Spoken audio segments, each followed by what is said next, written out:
figure something out. Stop worrying. Stop worrying. This is my life you're talking about. You signed the indentured service contract. You gave over your responsibility to me. So, don't worry. It's okay, I'll think of something. You said Synthetic Insights would buy me. You said it was an easy sale. I assumed they would want an AI tech. Hello, can I help you with something? Wow, a renegade. A renegade, I'm done here. Yeah, that's very renegade-y. I need you to let that slave go. Now. We prefer the term indentured servant. And I know that Batarian slavers have made humans understandably prejudiced against slavery. Before you do anything hasty, know that this Quarian signed the agreement voluntarily, and her servitude contract is completely legal on Ilium. If you actually want to help the Quarian, convince the Synthetic Insights representative to purchase her contract. And here is the problem with this dialogue. And I wasn't spotting it before, but I should have. But I'm just not smart enough and well-educated enough in these matters. Admittedly, I'm not very well-educated in the first place, but here we saw the repetition of that whole thing. We prefer the term indentured servitude rather than slavery.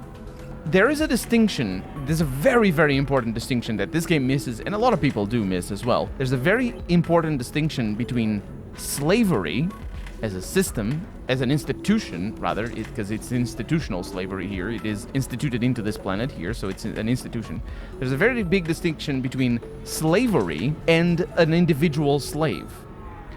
This whole thing about being prejudiced against slavery is focusing on the individual slave. It is focusing on my reaction to seeing a slave and saying, let the slave go now. However, that's not the same thing as institutional slavery, which can assume many forms, in fact can assume many names, one of them being indentured servitude. If it's institutional, and it's slavery of a sort, then it's the same problem. And this game misses that. It focuses on the individual example of this individual slavery, and ignores the fact that there's millions of people, billions potentially of people in here. I actually don't remember the description of this planet, but there are millions of people on this planet, all living in a system that can get them enslaved, and that does get them enslaved for life in a lot of cases. A lot of people get enslaved, and if the ones that don't get enslaved can get enslaved if they get into a position where they can't pay the rent or whatever led to this. I wish I could talk to the slave here, but I can't, so we can only talk to the slaver.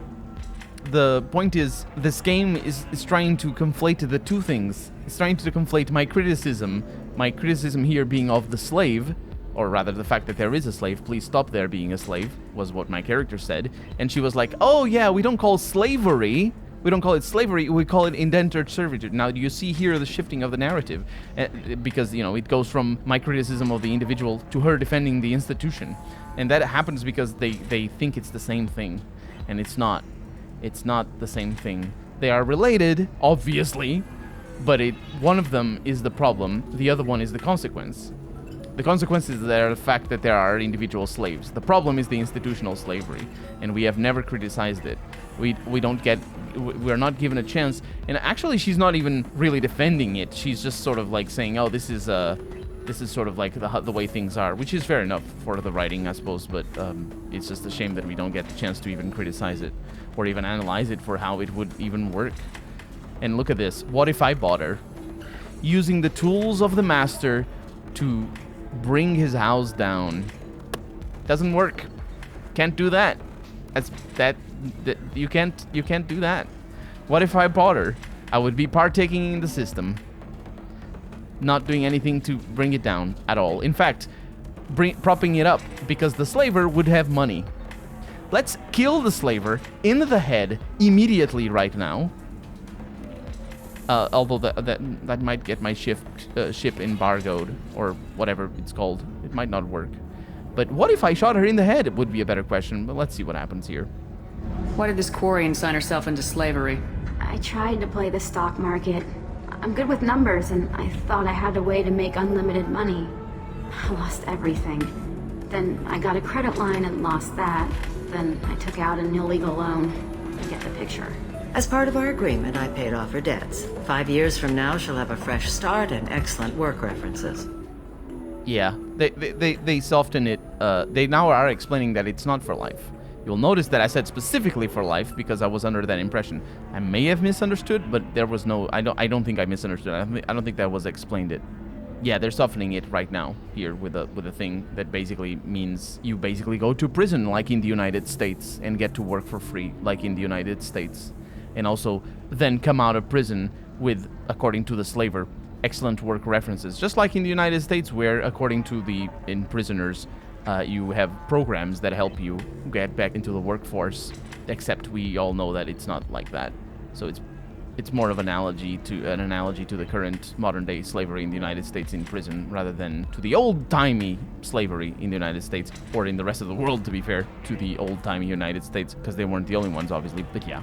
And it's also, curiously enough, not racialized, which is a bad thing for its metaphor. It's, well, rather I say a bad thing, but it doesn't work quite as well for an analogy to real historical racialized slavery, because the dynamics change a lot.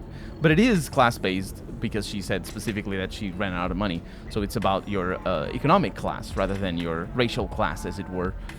So it's still a metaphor in there, but it's drawn so thin, and actually it's not even drawn thin at all. It's just not pointed out at all by the game. It's just sort of like, let's have slavery in our game and pretend that it's a moral judgment, which it is not. Let's shoot her in the head right now. If slavery's legal, then why are you trying to sell the Quarian? I don't keep service contracts myself. I'm a contract broker. I assumed Synthetic Insights would jump at the chance for a skilled AI tech, but they won't even make me an offer. So slavery is legal on Ilium. Indentured servitude lasts a set amount of time or until agreed upon conditions are met. Ilium must approve all contracts. The law limits what restraint or corrective options I can use and what tasks I can legally assign her. I'm also legally responsible for her behavior and health. Abuse is absolutely forbidden. Let's tolerate it. Or not. We don't know. It's the slaver who's saying all these things. This sounds very similar to the United States prison system. Yeah. I'll talk to the Synthetic Insights rep and see what I can do. Really? Thank you. I'd appreciate that. Can I not shoot her in the head? I really wish I could. Who do I need to talk to? Right there? Yes. So then he says, oh, it's okay. Our amino acids are all different, so it's not like we can get diseases or anything if we go natural. I'm telling you, this is why you shouldn't date humans. So then I had to explain about cross-species fluid contact.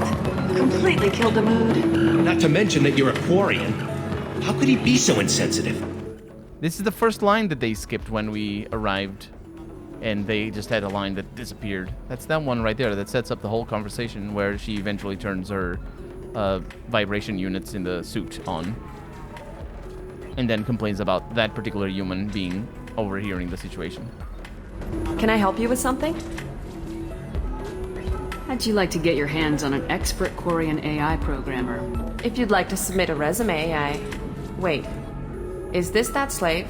Synthetic Insights has no interest in purchasing slave labor. We're under enough scrutiny from the Citadel without engaging in practices the Council disapproves of. To be frank, we're hardly hiring anyone. The Geth attack on the Citadel didn't engender much love for artificial intelligence. I see what's going on here.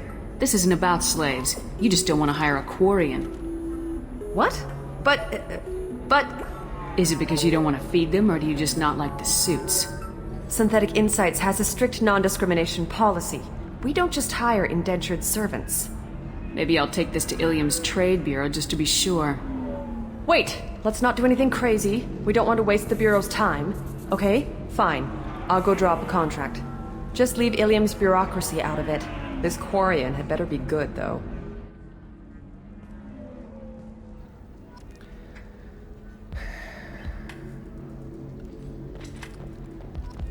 Paragon lines, ladies and gentlemen and beautiful people. Fucking Paragon lines. Not that Renegade line, but this is the Paragon part of this quest. I think, as far as I know, the Renegade quest was like, I see nothing wrong here, I'm moving along.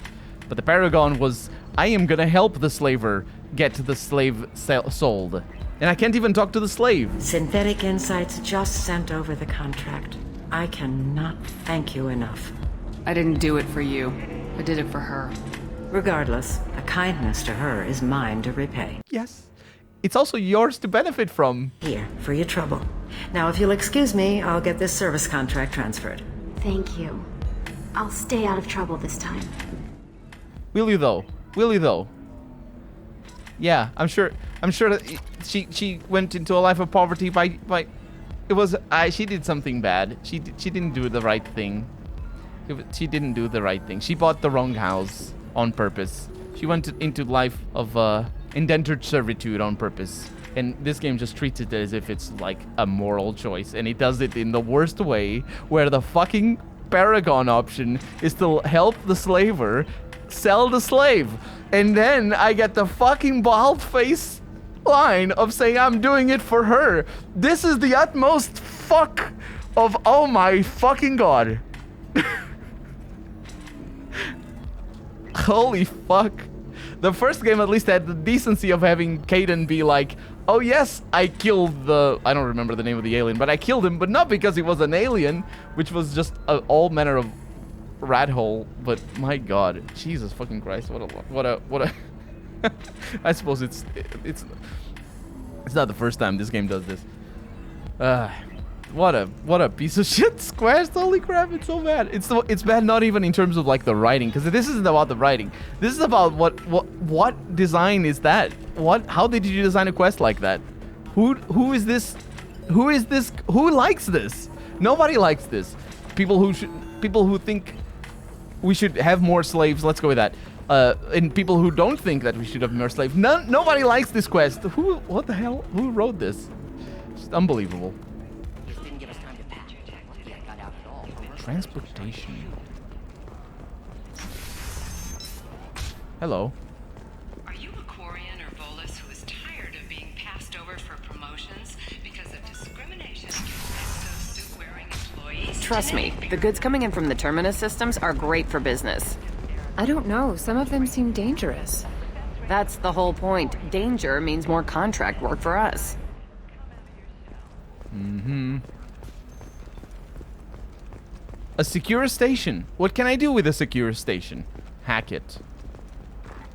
You know, you can only hack things that are not secure. Although, secure station in this case means it's partially secured. Oh, you're right.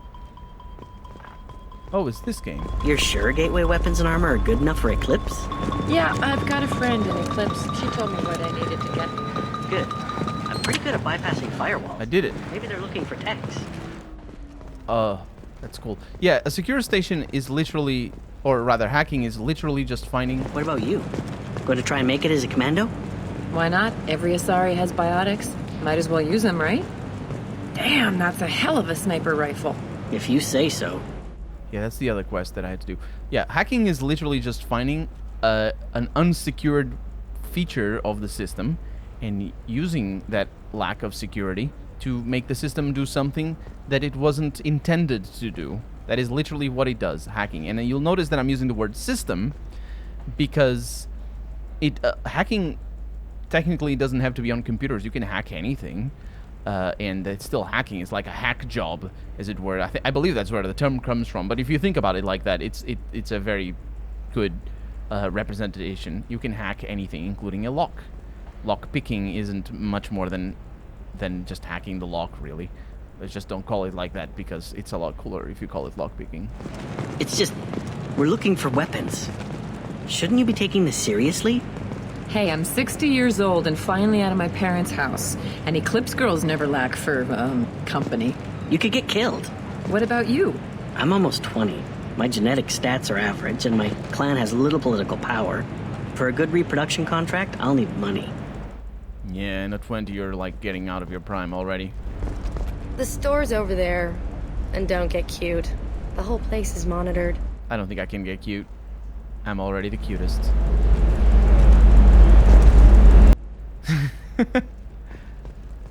Also, the store is not over there. It's over here. We have heavy skin weave. The other way around. Skin weave. Very bad with that. It costs money. I'll go with that. That is very important. This might be useful. Submachine gun damage. Damage protection. Yes. Assault rifle damage, yes. Amplifier plates. Using their expertise in policing dangerous situations with limited assets, Elena's Risk Control Services has created shoulder protection that includes an internal microcontrol system to maximize resources. Increases power damage by 5. I'll get that, it's very cheap. And the submachine gun...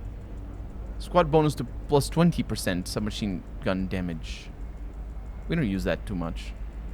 But I'll get it, nonetheless. We can use this. Got all the things. Fully upgraded weapon, yeah. Oh, those are achievements. I don't pay attention to them because, of course, I don't. Let's see. So we succeeded at one, and I think we're gonna need to succeed at another. Eclipse might be fun for you. For me, it's the future. My clan's breeding strategy is at stake. Don't Solarians think about anything besides breathing? No, she won't even talk to me.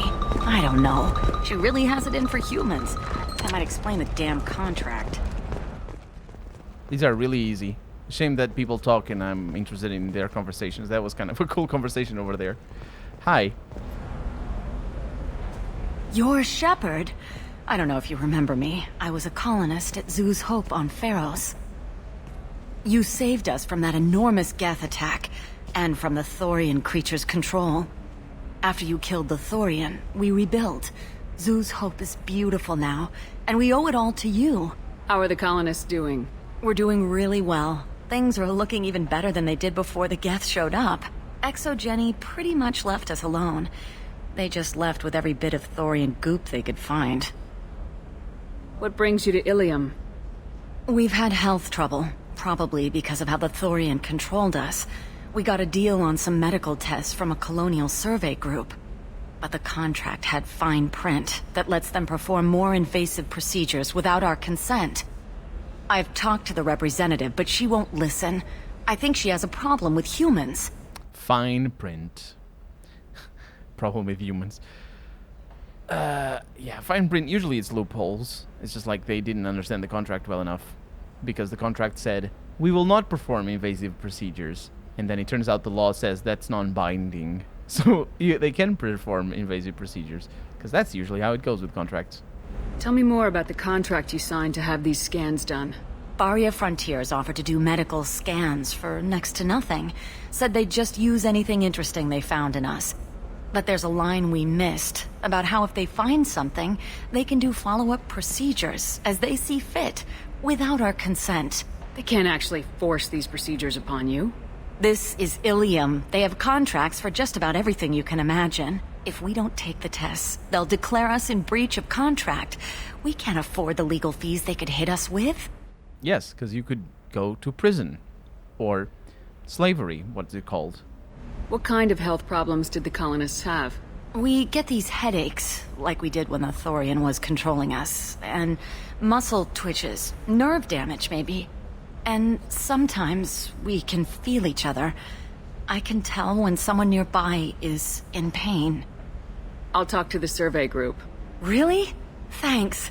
The sales rep is at the Baria Frontiers kiosk. Okay. Oh, blue rose of Ilium, let your roots dig deep into the hot soil of Tuchanka. Let our scorching sun and sheeting rain turn your supple beauty into strength. For if our love is to survive, it must grow thorns to pierce the hand of any that would uproot it. And it does a little jump at the end because the animation is weird. What do you want? Sorry, that damn Krogan's love poems are getting on my nerves. I'll talk to you later.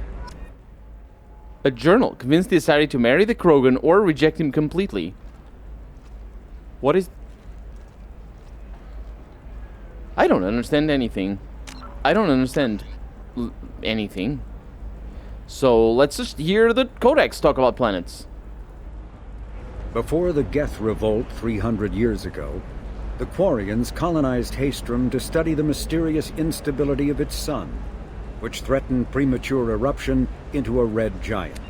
As a scientific outpost of minimal military value, Haestrom was ill-equipped to repel Geth forces during the insurrection and fell quickly under their control. Captured Geth planetary survey data indicates that despite sustaining damage during the war, Haestrom's architecture remains as it was 300 years ago, preserving a Quarian architectural style that no longer exists anywhere else in the galaxy.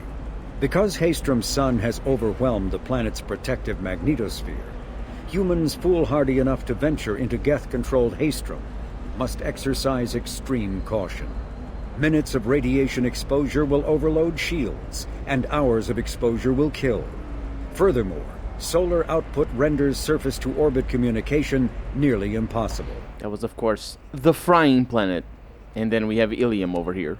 A regional hub of Asari commerce awash in riches, Ilium is infamous for its abusive labor practices and legalization of nearly everything except murder. As such, Ilium is the preferred production site for weapons and pharmaceuticals that would be illegal nearly everywhere else, made even more lucrative by legal indentured servitude. Among the biotics-related pharmaceutical producers is the Dantius Corporation, a rising star in galactic commerce. Despite the dangers of its products, Ilium is renowned for glamour, luxury, and safety, provided by near-total surveillance, making it a favored tourist destination. Countless celebrities maintain palatial estates on Ilium and in its capital Nos Astra. The sole obstacle to business on Ilium is its extensive bureaucracy, tolerated only for its provision of security. Regardless of the character of its economy, Ilium's self-congratulatory media exalts its own society with the provincial arrogance of new money, glorifying in sexiest CEOs and 10 richest residents lists. Codex. The 1800s called and they want their fears back. Anyway, look at this thing. Nearly everything is legalized except murder. First off, murder is it's unlawful killing. So it's only murder if it is unlawful. Otherwise it's slaughter. That's a different term. English is weird about terms. And actually manslaughter is used, I think. But either way, murder implies illegality, which is fine enough. This is illegal.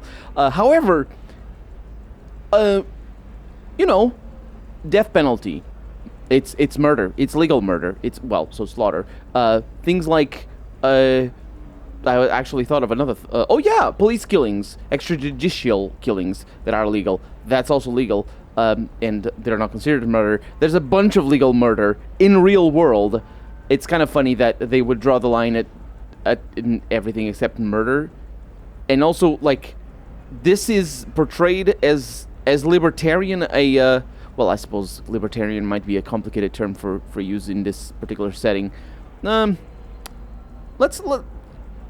It's complicated, but I'm gonna use the term libertarian. There's limitations to using it in this setting. But this planet is portrayed as libertarian as it gets. And apparently, the only downside is its extensive bureaucracy, which is just, it's traditionally seen as the opposite of libertarianism. It's the bureaucratization of things, which is not necessarily a binary choice. You could have not a bureaucracy and still not be libertarian for many reasons, but again, that's when the comparisons fail and it's complicated. If we start talking about real politics, everything just sort of falls apart. But it's weird. I didn't think that this would be limited by bureaucracy, considering you can get your ass into slavery because your contract for internet service provider had apparently fine print, which is hilarious in and of itself. Because as I said, fine print doesn't work like that. A contract can get you into trouble, not because the letters were very tiny, but because the subtext of the letters, you didn't understand it because you're not a lawyer. And then over here we have Rakana. The Drell homeworld of Rakana once teemed with life. Its arid plains home to spectacular insect and reptile analogs. But the Drell took to industrialization early and did not realize the extent of the environmental damage they caused until it was too late. With their topsoil depleted and oceans too acidic to sustain life, the Drell were situated for a massive population crash by 2025 CE. It was then the Hanar stepped in, mounting a large-scale rescue operation to bring Drell to the Hanar homeworld, Kajay. As wars erupted over what resources remained on Rakana and billions began to die, approximately 375,000 Drell escaped in the Exodus. To repay their debt, the Drell entered into an agreement with the Hanar. Called the Compact, it states that the Drell would assist the Hanar with tasks the Hanar cannot physically perform. Today, high-ranking Hanar are frequently inseparable from their Drell attendants. Speaking of slavery, I suppose. Well, that's the planets, and then we have ships over here. It's about the shields. Cyclonic Barrier Technology, CBT, attempts to solve the higher-end limitations of traditional kinetic barriers. Traditional barriers cannot block high-level kinetic energy such as disruptor torpedoes because torpedo mass effect fields add mass. The CBT violently slaps aside rather than halting incoming linear force. By rotationally firing their mass effect field projectors, ships create rapidly oscillating kinetic barriers instead of static ones. Shooting through the CBT is like trying to shoot at a target inside a spinning ball. Significant drawbacks to current CBT configuration prevent its use on anything other than frigates and fighters. Its many high-frequency sensors and emitters require frequent maintenance and replacement. A partially damaged CBT can endanger its operator, who is surrounded by rotating mass effect fields skewing in unpredictable directions. However, if an emitter is damaged, the CBT becomes a traditional shield array, making it effective during opening volleys. But just during the opening volleys. I like that description. That was pretty cool. And then we have secondary here about the non-council races, about the Drell's penises and other things. It usually is what this game preoccupies itself with when it talks about biology. And then planets and locations here. There's some more about the migrant fleet. This is a really cool thing. You can go ahead and read that if you're interested. It's about the Asari, I think. Actually, not the Asari, but the Tally is one of them. I forget the name. Either way, why am I here? Because there's this thing that has just happened about somebody marrying something. I just said I didn't have time for it right now. Hi. Please try to ignore my non-boyfriend's non-poetry. Can I help you? Let your roots dig deep into the hot. I know. No, I won't. I'll talk to you later. I will reload.